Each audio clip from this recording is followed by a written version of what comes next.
Back here on HQ Spotlight, it's never too early to think about fantasy football, right?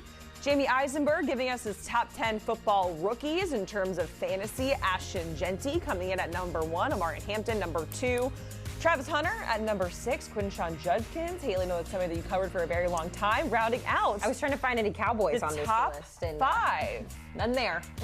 But go Quinn. Go Q. Yeah, we don't see any Cowboys in there, but I don't know. Maybe they have a good ceiling, some good upside outside of the top 10. Let's welcome in Jamey Eisenberg here to discuss. We're talking about the rookies that we should be writing down as we're preparing months in advance for our fantasy draft, and the rookies that are catching your eye, Jamey. Ashton Jeanty, he is number 1. Tell us why.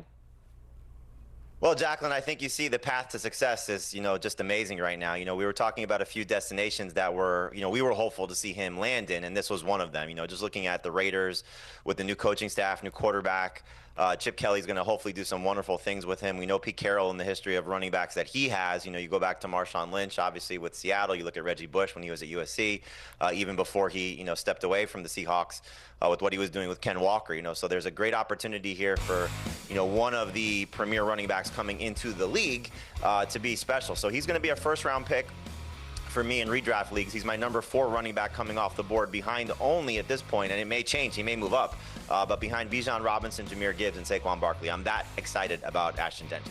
Wow, yeah, that's a pretty solid group of running backs, especially in terms of fantasy, to be a part of. We're going to talk about a pair of Buckeyes here, Jamey, and Travion Henderson coming out just ever so slightly ahead of Quinshon Judkins. We're talking about 4 and 5 here, but tell us why you're kind of giving Henderson the edge over Quinshon.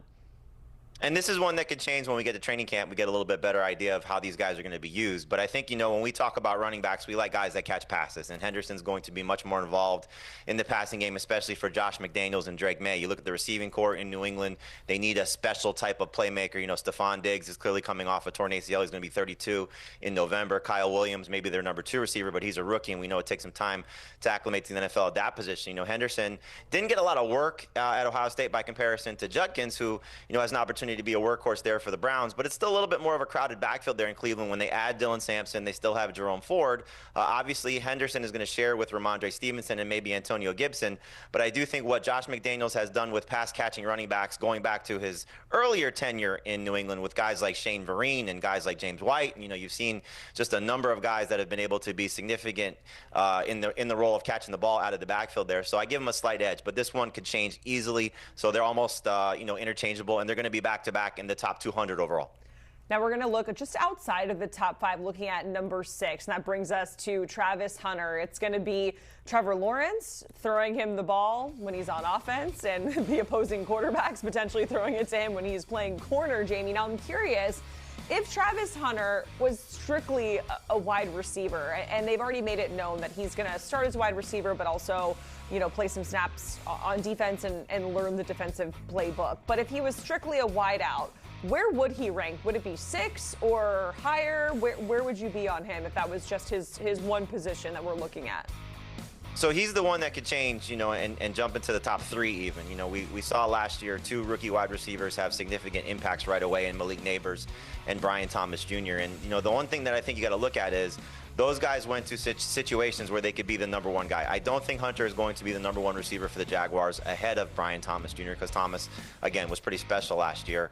But he's going to be, basically the 1A. And you look at what Liam Cohen, the new head coach in Jacksonville, did in Tampa Bay when he had Mike Evans and Chris Godwin, and both those guys were interchangeable as top 20 wide receivers. It just depends on the timeline that you look at because, as we know, Godwin didn't finish the year. Evans also missed some time. Evans was actually playing behind Godwin in terms of production in the beginning part of the season, but both were pretty solid fantasy options. So I think as long as Hunter adapts to the NFL right away and can play a lot of the snaps, as you alluded to, at the wide receiver spot, he may jump a couple of those running backs. I think just looking at the scenario for the path to success fantasy-wise for those running backs, it's why I like them slightly ahead of Hunter. But as you see, he's the number 1 rookie wide receiver. I would take him ahead of Ted McMillan. I think there's just a better ceiling for Hunter if he hits. He could be just one of these special talents. And we just did a mock draft. The results will be on the site on Thursday. We'll talk about it on our podcast on Wednesday. We'll talk about the podcast on Wednesday, the results of the draft. But Hunter went a little sooner than I even expected. So I think fantasy managers are going to be really excited once we hear he's going to spend a lot of time on the offensive side of the ball. Yeah, I think Jags fans are a little bit nervous about him,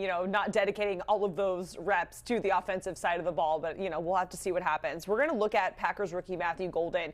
He's rounding out out the top 10, but Jamey, in your eyes, what makes him a solid rookie in terms of fantasy? So when we get past, like, pick 6 or 7, you start to get to the Cam Scadaboos. By the way, I want to hear Adam Sandler say his name. But you look at Cam Scadaboo, you look at Matthew Golden, there's going to be a lot of guys that kind of cycle through at the bottom of the top 10. If Abuko was playing more snaps in Tampa Bay, for example, he would be there. Luther Burden can also be a guy that if he plays more snaps for the Bears, it's just both those guys are in crowded spots, and then the tight ends, which I know we'll talk about. But in terms of Matthew Golden, look, he could be the #1 receiver for the Packers. Christian Watson's going to miss the majority of the season, coming off the torn ACL he suffered in Week 18. Jaden Reed may not be the alpha that the Packers have been looking for the last couple of years. Dontavian Wicks, Romeo Doubs, these guys I think are more complementary options. They spent a first-round pick on a wide receiver, first time since 2002, so it tells you that they have high expectations for him. We know he was a playmaker at Texas, really started to come on at the end of the season. So if that carries over to the NFL, he could leapfrog a couple of these guys, not just in the top 10, but maybe even challenge Travis Hunter for the #1 rookie wide receiver spot. So you got to be excited about him and his opportunity. We just have to see if he gets the targets that we need, because the Packers' #1 wide receiver since Devontae Adams has left has been around 100 targets, which just isn't exactly great for fantasy managers.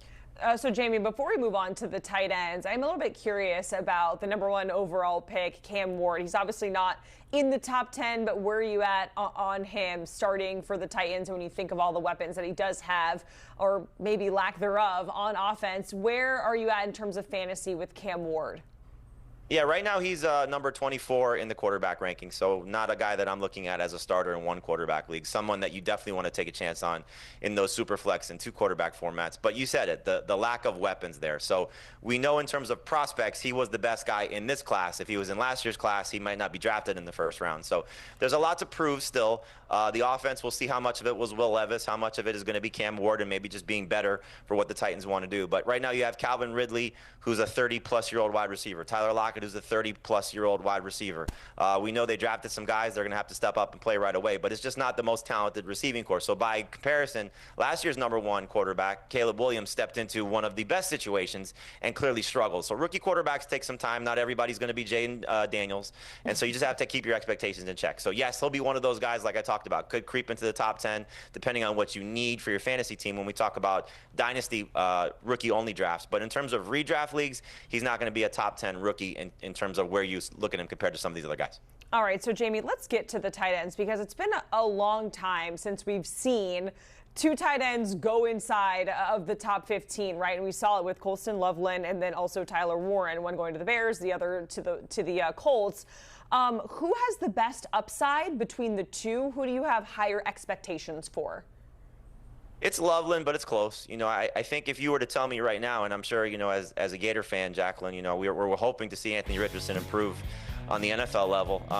He just doesn't have a lot of accuracy right now, and so there's some quarterback concerns. And maybe Daniel Jones wins the starting job and is better for Tyler Warren.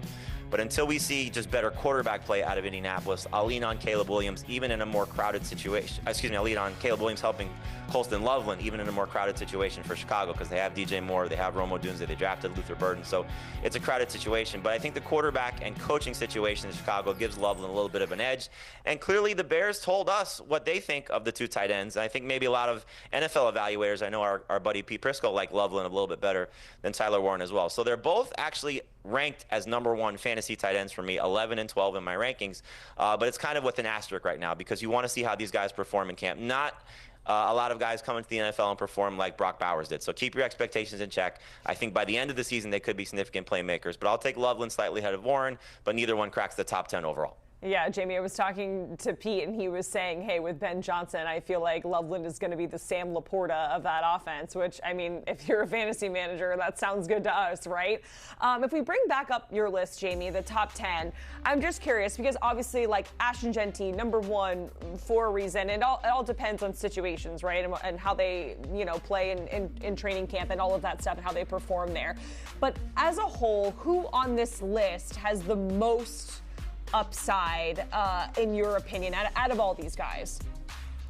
So just we'll take Jeanty off the table because I think it's clear that if he hits, he's going to be special. It's clearly Travis Hunter, So if he can become that type of wide receiver that we saw in college and dedicate the majority of his time there and be basically the 1A to what Brian Thomas did last year. Look, they lose Christian Kirk, they lose Evan Ingram, they bring in a better play caller and Liam Cohen, in my opinion. So the offense as a whole should be better. If the offensive line holds up and Trevor Lawrence can ever fulfill the prophecy of what he was expected to be as a prospect coming out of Clemson and starts to look like a superstar NFL quarterback, which we've seen flashes of, obviously, but not consistent play.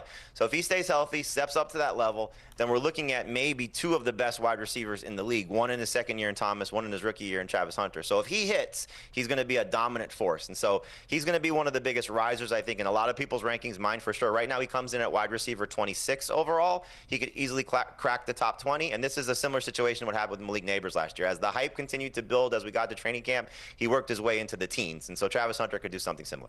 All right, Jamey, we certainly appreciate it going through the top 10 rookies entering the 2025 season in fantasy. You can hear Jamey, Dave, Heath, the whole crew on Fantasy Football Today. You can download, follow, listen wherever you listen to your favorite podcast or scan that QR code on your screen.